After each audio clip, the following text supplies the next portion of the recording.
Hey everybody, thanks for joining me today. Dr. Ross Marcogiani with another great conversation at Turnpaugh Health and Wellness Center. Today we're going to dive into toxins and the toxins all around us. Toxins that we might not even know that's there and that's affecting our health. So today we'll be talking about what are toxins. We'll be going about how they affect our body, different types of toxins, and then how we can protect ourselves from toxins and remove toxins. Let's dive in. So first, what are toxins? Well, more commonly or more accurately known as toxicants are organic or inorganic compounds in the environment. Typically, they can be manufactured that cause a biological change leading to either cell damage, cell mutation, cell differentiation, or cell mutation and even cell death. So how can they affect our body? So these toxins that we're exposed to can affect our body in various ways. More than one of these. As you can see, with chronic exposure to toxicants, the following can occur. We can have endocrine disruption, which is basically hormone dysregulation, mainly being estrogen, which we're going to talk about. We can have tumorigenesis, or cancer development or cancer growth or replication. Reproductive failure, such as decrease in sperm cell production or decrease or influencing eggs for our for the females as well here. We could have neurotoxicity, creating neuroexcitability or actually disruption or destruction of neurons. We can have liver and kidney damage, mitochondrial damage or interference with mitochondrial function, and we can have immune dysregulation. Some early signs if toxins are affecting you. Most commonly, we're going to have severe fatigue, We're going to have sleep disturbances. We might notice intestinal distress or digestive issues, headaches, allergies, confusion, anxiety. Those are going to be your first initiation to if toxins are affecting you. So I'm going to pop myself out of the video here because this is really important that I talk about this at some point here. So first, we have a couple really important facts here. The key issue with toxins here and the exposure to toxins is xenoestrogen production, okay? And what's going to happen here with xenoestrogen or estrogen mimicking toxins, which we'll talk about in just a moment, are going to be the pathways in which we start to shunt down these xenoestrogens and these toxins to break them down. We're going to get that into just a second, but I wanted to go over a couple interesting facts here. So the first fact is low dose exposure to Bisphenol A increases differentiation of fat cells. So basically, exposure to a toxin such as Bisphenol A causes differentiation and causes mutagenic formation of your fat cells. And then also it increases glucose transport, so causing increased risk to high blood sugar, prediabetes, and diabetes. So really interesting fact there. Next fact here, or stat that I've come across, is xenoestrogens such as Bisphenol A, BPA, activates tumor-derived AR mutation, leading to androgen-independent prostate cancer. So basically, xenoestrogens such as BPA has been shown to cause a mutation leading to prostate cancer, a mutation in the cell leading to prostate cancer, or linked to prostate cancer. Another stat here really interesting is synthetic xenoestrogens that are not easily broken down and can accumulate in stored body fat. So again, kind of similar to the first stat, that accumulation of xenoestrogens can store in the body fat, including breast tissue and breast fat. Xenoestrogens then can mimic effects of human estrogen and increase cell division. So a high risk or a high connection with these xenoestrogens and breast cancer, because these xenoestrogens can be stored in the breast tissue. Then they can start to mimic estrogen, estrogen-like compounds, and start creating cell division in a cell that shouldn't be dividing. So really important here, the last aspect I want to talk about is why this all happens and occurs. So really, when we're exposed to a toxin, an example, bisphenol A, or another xenobiotic, which is basically just another word for a toxin that is, or a compound that is foreign, creating or mimicking estrogen-like signaling. So what happens here when we have this toxin or we have this estrogen compound, we want to break it down in a certain way. We have three pathways here that you can see. We have the 2-hydroxy pathway, which is good, the 16-hydroxy pathway, which we want to have caution towards, and the 4-hydroxy pathway, which is dangerous for estrogen compounds. The reason being is because it's the certain, you can see there, under there's a number, for example, with 2-hydroxy, the CYP1A2, the CYP1A2, and then you can see for 16-hydroxy, it's a CYP1E1. We want to push those certain pathways. When we start to break down these estrogenic compounds and we're not pushing the 2-hydroxy or the 16-hydroxy, we start creating harmful metabolites that are going to be pushed down the 4-hydroxy pathway, which ends up creating and storing harmful toxins, storing harmful xenoestrogens, and then causing cell division, which links or is connected to with tumorigenesis or tumor growth. So the most important thing here is that we want to realize we don't want to push the 4-hydroxy pathway. We want to make sure we're doing 2-hydroxy, 16-hydroxy, and there's ways that we can set our bodies up to push those pathways. So now I'm back here. Now we've got different types of toxins we're going to talk about. I'm going to just say cursory overview, because it's going to take a little bit too long if you go into each one. But at some degree, one of these toxins at least will cause or is linked to tumorigenesis, estrogen modulation, so increased risk to estrogen dominant cancers, increased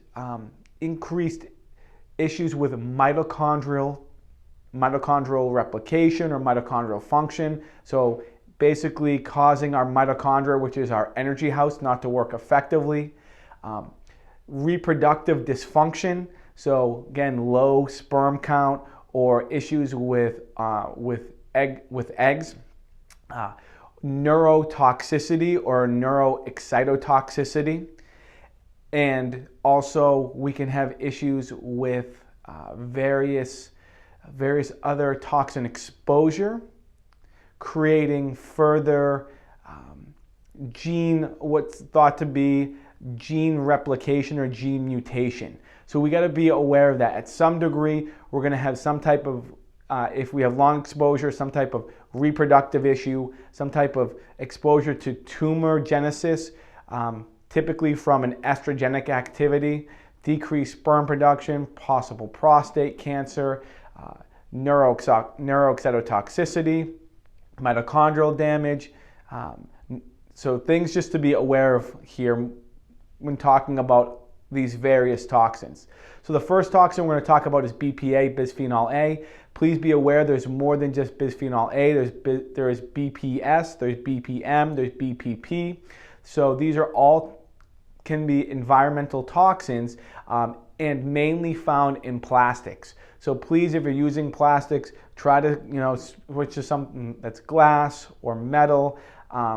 Definitely, if you're using plastics, don't heat the plastics up, because that will cause the BPA or the type of bisphenol that's in that plastic to leach into whatever is containing containing in that plastic. please be aware just how bisphenol A was developed and came about was that, basically, make a long story short here, they were trying to evaluate tumorigenesis, the growth of tumor cells. One day in a lab, they ran out of glass petri dishes. They put the tumor cell in a plastic petri dish. They came back overnight and they saw that the tumor replicated significantly. And they figured out, they connected the dots, that it was the BPA in the plastic that caused the tumor cell to grow rapidly. Next, we have atrazine. You can see this is found in corn. It's mainly used for pesticides. Next, we have is dioxin. This is typically found in industrial waste, soil and food, mainly in animal products. Next, we have PCB. That's polychlorinated biphenol, which is an insulating material, wiring, paints, and foam. So things just to be aware of that. Next, we have PFOA. That's perfluorocatonic acid. This is in our coated pans, our Gore-Tex clothing, so like our sweat-proof clothing or our water-resistant clothing, and it's been found in drinking water, scary enough. Next, we have our phthalates. This is can be found in a lot of perfumes, cosmetics, toys, adhesives.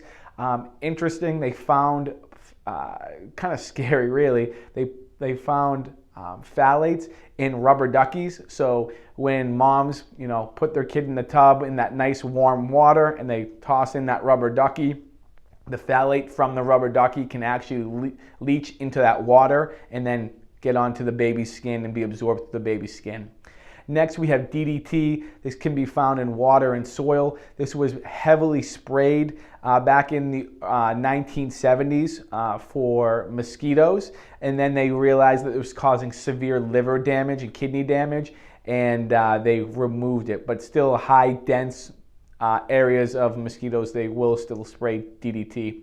Next, we have is BPDE. This is polybrominated diphenol. We can find this in our couches, our pillows, carpets, clothing, our beds. New beds will have the BPDE, just to be aware of. Next, we have our parabens. These are our cosmetics, our lotions, personal care items that we're putting onto our skin. Next, we have the perchlorates. This can be found in water. It's used as rocket fuel, which is pretty scary that we can find that in the water. If you're around someone who's around a military base, that's something to be kind of aware of, because if jets are taking off or large aircraft are landing, it's probably emitting it into the environment around there. Next, we have triclosan. This was first found was used in antibacterial soap. Also in sweat-proof clothing, so to be aware of that wicker material, something to be aware of. And then we have EMFs. EMFs such as coming from computers, cell phones, Wi-Fi, electrical lines. This could be its own topic all on its own, but that's something to be aware of, that's creating and mimicking toxins as well. And this isn't even including, conventionally farmed foods, pesticides, herbicides, fungicides, smog or smoke, or talking about any heavy metals. So that's just excluding those really common ones to be even aware of.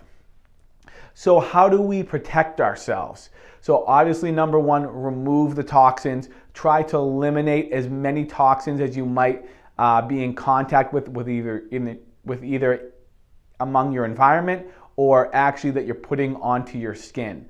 A really good app here is EWG app. It's Environmental Wellness Group. They basically, if you're going shopping, scan the barcode and it gives it a rating on its basically the efficacy of it and how safe it is to use. Another thing that we want to do here is good protein support, such as methionine and cysteine. This helps to push down the proper pathway to bind to that toxin or that xenoestrogen to get it going in the right pathway. Remember how we talked about 2-hydroxy and 16-hydroxy? Really important that that's going to help initiate that process. Supporting phase 1 detoxification, so that would be your sulfur amino acids, good B vitamins, that's going to be pushing phase 1 of detox. That also supporting and pushing phase 2 of detox, so we want to do N-acetylcysteine, glutathione, and again, good amino acids, the methionine, the cysteine, things of that nature to help push phase 2. We want to make sure we're methylating properly. That was going to be anything that has, 5-MTHF, methyl tetrahydrofolate, using B12, B6, choline, again, methionine here, helping to improve and continue methylation. SAMe would be another one. Additional liver support products that we can use, silymarin, artichoke, milk thistle, those are just a few to name that will help additional support of liver detoxification. Then we want to use binders so that we're not recirculating any of these toxins. Some good binders would be calcium D-glucarate, saw palmetto, flavonoids, the main one being specifically for free circulating xenoestrogens is going to be isoflavones. Also using fiber, that's another good way to bind and eliminate these circulating toxins or xenoestrogens. So really important to be aware of that. If you think this is something that's going on even to a further extent, always good to get blood work done, to get a uric acid or a amino acid test done. Really helpful there. And then making sure you're evaluating to see if you do have that fatigue, you do have that extreme, those extreme headaches or allergens, and evaluating the area, evaluating your skincare products, evaluating what you're putting your food in. Really important. We could be exposed to these toxins and we don't even know it. So if you know anyone that can benefit from this video, please share this. Like I always say, my most important goal here is to be able to provide information for you to make educational decisions in your health moving forward. Thank you for your time and have a great day.